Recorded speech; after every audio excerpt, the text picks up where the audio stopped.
মিয়ানমারের রাখাইনে চলমান গৃহযুদ্ধের উত্তাপ ছড়িয়েছে বাংলাদেশের সীমান্ত এলাকায়।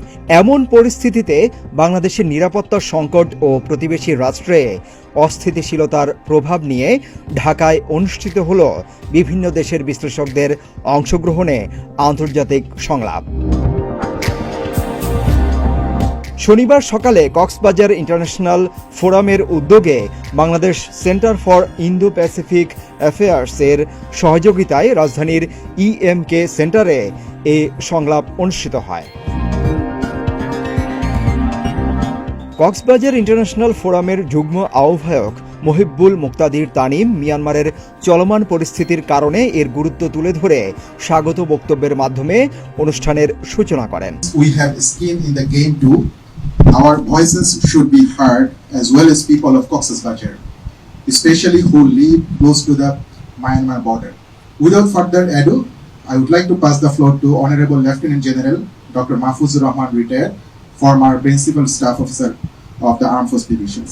সম্প্রীতির সেতু নির্মাণ, গৃহযুদ্ধ পরবর্তী আরাকান বা রাখাইনে সামাজিক সংহতি, শান্তি এবং স্থিতিশীলতার জন্য সামগ্রিক কৌশল শিরোনামে অনুষ্ঠিত এই সংলাপে মডারেটর ও আলোচক হিসেবে বাংলাদেশ, যুক্তরাষ্ট্র, যুক্তরাজ্য, নেদারল্যান্ডস, জাপান ও মিয়ানমারের অভিজ্ঞ এবং সংশ্লিষ্ট বিষয়ে বিশেষজ্ঞ ব্যক্তিবর্গ বক্তব্য দেন। বাংলাদেশের পক্ষ থেকে বক্তারা ভিতরগত সমস্যা সমাধান করে কিভাবে মিয়ানমার ও আরাকানিয়া নাগরিকদের ফিরিয়ে নেওয়া যায় সে ব্যাপারে উদ্যোগ নেয়ার আহ্বান জানান। আবার কেউ কেউ বলছেন আরাকান আর্মি রোহিঙ্গাদের পুনর্বাসনের পক্ষে নয়।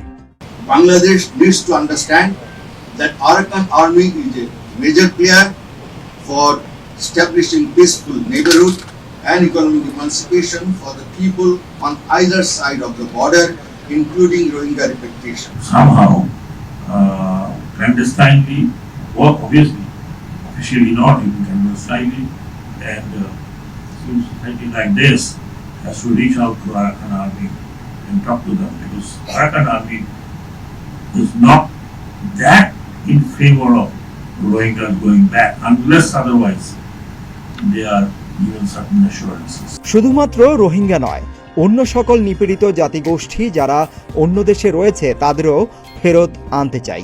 ভিডিও কনফারেন্সের মাধ্যমে মিয়ানমারের প্রভাবশালী ব্যক্তিবর্গরা আরও জানান তাদের ফেরত নেয়ার ব্যাপারে ইন্টারন্যাশনাল বা পলিটিক্যাল ইস্যু আছে এবং সেই সাথে বক্তব্যের মাধ্যমে ফুটে এসেছে একে অপরের দোষারোপ। We need assistance from all equipped neighbors to solve these transnational problems in the post-conflict period. What we call the transitional period as well. We also need to cooperate with our neighboring countries for systematic and sustainable repatriation, relocation of our refugees ITPs to the places they. I was elected by all our the brothers from Rakhine brothers and Rohingyas. Then also my vice president was Rakhine, who chose him.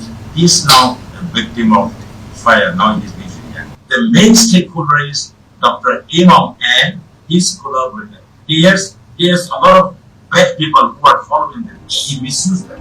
আলোচনায় বাংলাদেশ থেকে উপস্থিত ছিলেন armed forces ডিভিশনের সাবেক principal staff officer lieutenant general অবসরপ্রাপ্ত মাহফুজুর রহমান, সাবেক রাষ্ট্রদূত ও প্রতিরক্ষা বিশেষজ্ঞ মেজর জেনারেল অবসরপ্রাপ্ত শহীদুল হক, সাবেক নির্বাচন কমিশনার ব্রিগেডিয়ার জেনারেল অবসরপ্রাপ্ত সাখাওয়াত হোসেন, BCIPA এর নির্বাহী পরিচালক অধ্যাপক শাহ ইনাম খান, গবেষক ও লেখক আলতাফ পারভেজ সহ অনেকে।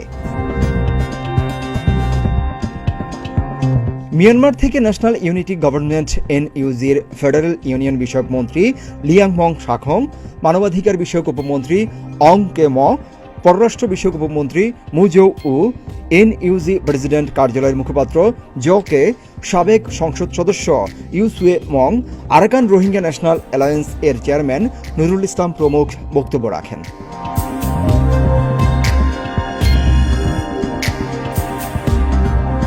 এছাড়াও জাতিসংঘ, বিভিন্ন দেশের দূতাবাস থেকে আসা প্রতিনিধি, আন্তর্জাতিক গণমাধ্যমের প্রতিনিধি সহ অনেকেই বক্তব্য রাখেন। সিদ্দিকুর রহমান রোমন, প্রতিদিনের বাংলাদেশ।